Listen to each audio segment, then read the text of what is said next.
Hi Scorpio, welcome to Amihan Tarot. Ito ay general reading, pwede kang makarelate, pwedeng hindi. So kunin mo lang ang mga message na para sa'yo. Paalala, gabay lang to ha Scorpio. Depende sa'yo kung saan mo i-apply ang sitwasyon na ito. At para sa napadaan sa aking channel, please subscribe, pakihit ang notification bell, like, share, and comments na rin. And ito na rin po ang chance ko para magpasalamat sa inyo Scorpio. Salamat sa inyong pag-subscribe at please huwag na lang po natin i-skip ang mga ads dahil malaking tulong po ito sa akin. So now, Scorpio, ito ang iyong reading for this week. Ang iyong overall energy. 5 of Wands. Challenge, King of Cups. Focus, 10 of Swords. Blessing, Ace of Pentacles. Near future, 6 of Cups. And then, ang outcome is the Star. 5 of Wands. Anong nangyayari, Scorpio? Meron bang gulo na nangyayari sa trabaho o sa paligid mo? Merong conflict or conflict sa sarili mo to. Or ikaw mismo, masyado kang competitive. Ayaw mo magpatalo.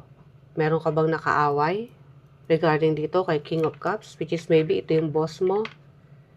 And then meron kang pinapatunayan pero ayaw kang paniwalaan because your challenge is King of Cups. Ito yung taong yes, kalmado, but at the same time nasa may mga mood na pag hindi niya nagustuhan ng ginagawa mo or sa tingin niya mali ka, makakalaban mo to. So, ito yung challenge mo kung sino man yan sa buhay mo, Scorpio. And then, ang iyong focus, 10 of Swords. Ew. Wow. Tingin mo ba may traidurang nangganap? Or, meron kang mga ginawa na dahil nga parang ni-reject, sa'yo nasaktan ka. Saan ba to? Trabaho or mga kamag-anak mo? Na nagbigay ka ng effort. Lahat binuhos mo. Inunawa mo dahil nga sa tingin mo kung ito humingi ng tulong sa iyo kung sa personal mong buhay, hindi mo sila hinusgahan dahil naawa ka dahil ikaw is kasi King of Cups, ito yung energy mo, water sign. Pwedeng ikaw rin to na sa sobrang awa mo, tumulong ka, sumuporta ka, pero in the end, yung mga sinuportahan mo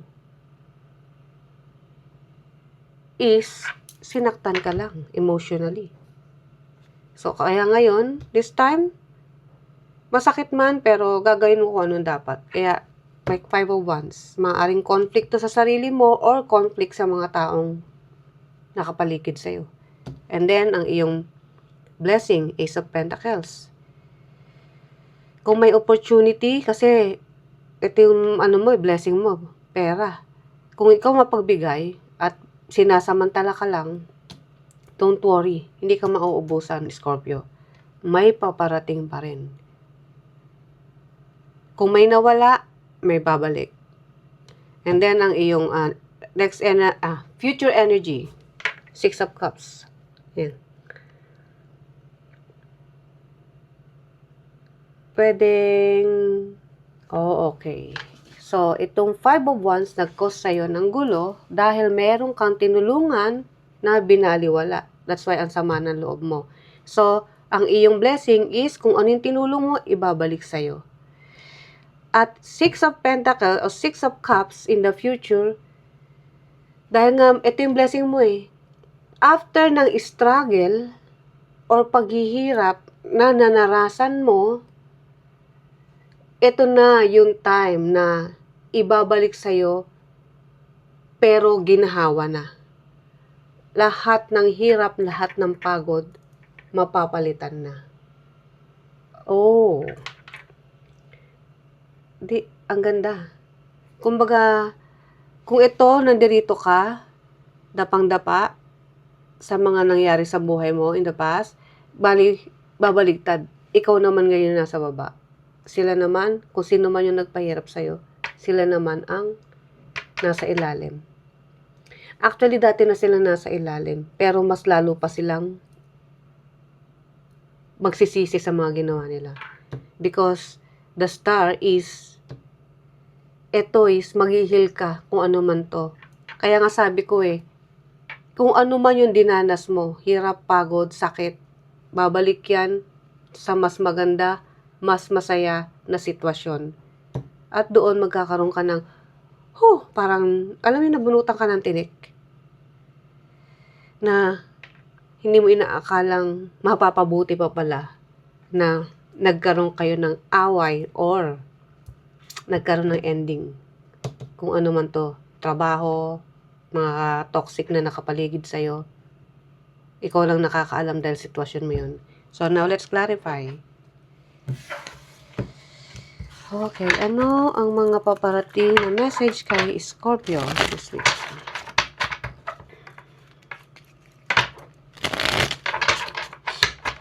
Five of Wands.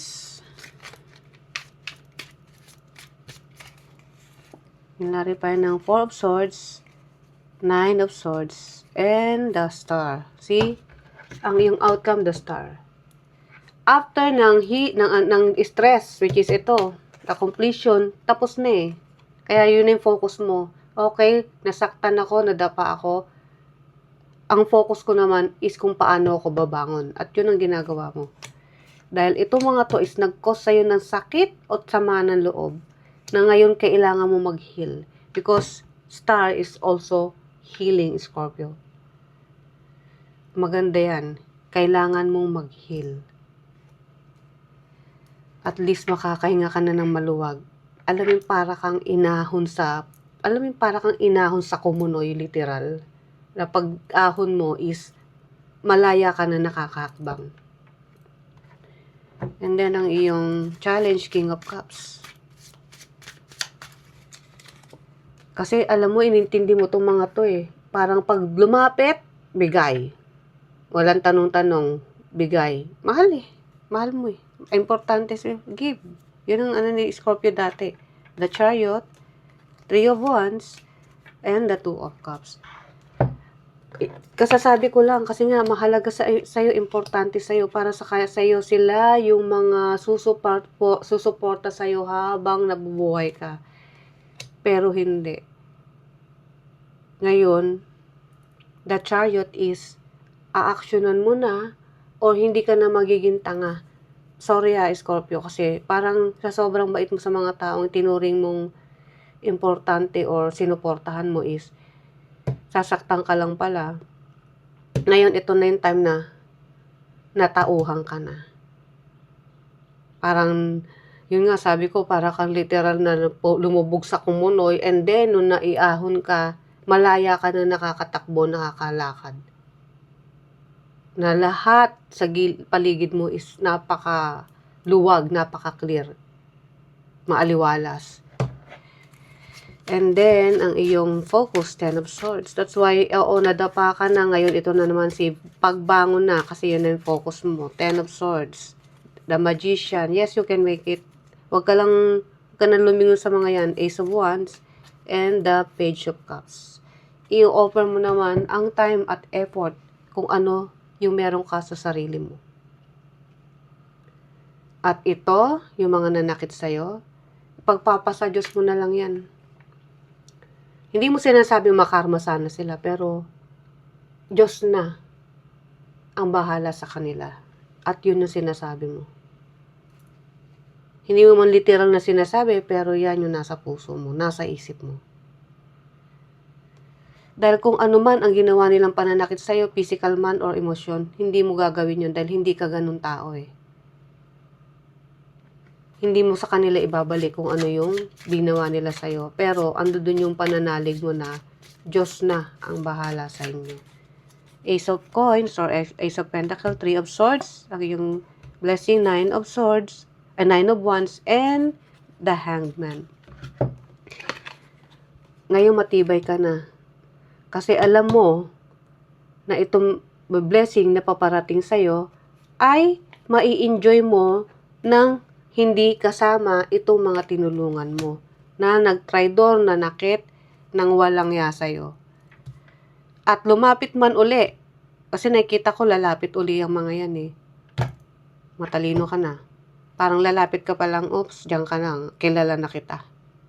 Yun yung energy na nakikita ko sa'yo. Dalang-dala na ako sa inyo, dalang-dala na ako. Alam ko na yung mga style, tactic ninyo, hindi na yan papasa sa akin. And then, ang iyong future energy, 6 of Cups, sabi ko nga, habang lumalayo ka dyan, paganda ng paganda yung buhay mo in the future. 7 of Cups, 6 of Cups, which is 6 of Cups din, no? 6 of Cups. Yeah. The High Priestess. Hindi mo na sila isasama sa journey mo. Magsosolo ka na kung saan ka mapupunta. At choice mo yun. Pinili mo yan. Sarili mo naman ngayon. So, ini-enjoy mo in the future ang buhay mo nang mag-isa ka at tahimik. Yung may peace of mind. Yung dating marami ka na aksaya na energy rito eh. Nasayang. Ngayon, lahat ng yan, ibubuhos mo sa'yo. Na para ka nakawala sa koral. Parang na, ano ka eh, yung, alam mo yung sa haba ng panahon na parang pinagtiis mo, na nung nakaalis ka, parang nakasagip ka ng fresh na hangin. Parang, ayun. Parang halos lahat ng amuyin mo mabango. Ganun kasarap na feeling in the future. The Star, Queen of Cups, which is ikaw na mismo, energy mo yan, water sign, Knight of Cups, and the 5 of Swords. Okay. Scorpio, kung sakali man bumalik, dahil sabi ko nga baka magmakaawa uli, pagbigyan mo na naman, kasi ikaw nga si maawain eh. Well, nasa sa'yo yan. Pero, mas maganda, kung gusto mo mag-heal, makalimutan yung mga ginawa nila, mag-focus ka kung saan ka mag-i-enjoy, intindihin mo rin yung emosyon mo. Huwag yung emosyon nila. Kasi nakikita ko na parang iiran uli yung pagiging maawain mo sa mga taong ito. So, nasa sayo yan, yung Scorpio. Kasi may nakikita ako dito na ano eh. Kung saan yung inabandona mo, nung nalaman na nila na natauhan ka na, parang gusto na namang makaawa, mang-uuto uli. Ito nakikita ko, uutuin ka na naman eh. So, wag ka na magpauto. Well, decision mo yan, Scorpio, na sa'yo pa rin yan. Okay, ang iyong last message.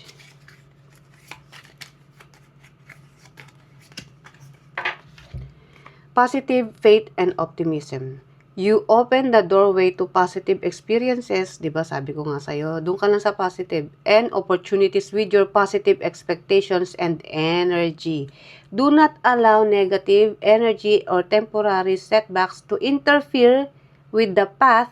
Sabi ko nga, di ba? Meron kang magandang kinabukasan dito with the path that you are on. Keep the faith and keep going. Yeah, keep going daw, Scorpio, kung saan yung may asenso. Huwag yung mga taong uutuin ka na naman. Okay, Scorpio, ito ang yung reading. I hope nagustuhan mo. See you ulit sa mga susunod pa nating reading. Bye!